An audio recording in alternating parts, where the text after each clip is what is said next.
Chatgpt. Are you keeping up with the latest ideas happening with Chatgpt?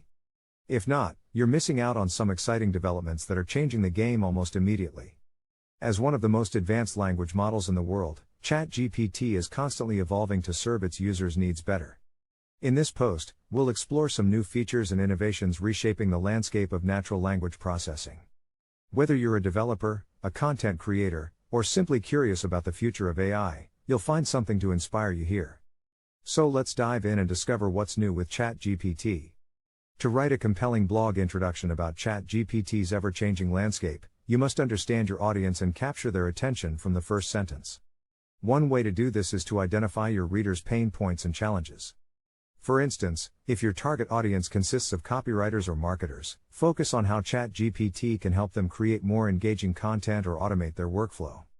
By showing how your content can solve a problem or fulfill a need, you're more likely to engage your readers and keep them interested.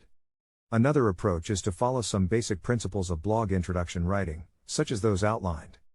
These include capturing attention, stating an uncontroversial subject with a complication, getting to the point as quickly as possible, and setting the stage for the impending argument and structure. For example, you could start your intro with a bold statement or a surprising fact that immediately grabs your reader's attention. Then, explain how Chatgpt relates to the topic and why it matters. Finally, as suggested, some best practices for writing blog introductions are worth considering. These include using an opener to catch someone's attention, waiting until the draft is ready to write a great first sentence, and using a formula that works for your writing style. For instance, you could begin your intro with a question, a quote, or a personal anecdote that relates to Chatgpt's evolution.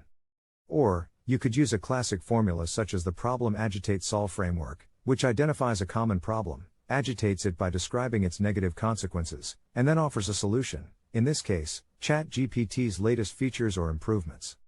Regarding the target audience, the readers who would most likely be interested in a blog post about Chatgpt's changing landscape will likely be developers, AI enthusiasts, content creators, or anyone interested in the latest advancements in natural language processing. These readers may already be familiar with Chatgpt's capabilities but are likely curious about what's new and how it can be applied to their work or personal projects. Writing a blog introduction that speaks to their interests and needs makes you more likely to engage them and encourage them to read on. In conclusion, writing a blog introduction about Chatgpt's changing landscape requires careful planning and attention to your audience's needs and interests. Whether you focus on their pain points, follow some basic principles of blog writing, or use a formula that works for your style, the goal is to capture their attention and set the stage for the rest of your post. By doing so, you'll be able to inspire and inform your readers about the latest ideas happening with Chatgpt almost immediately.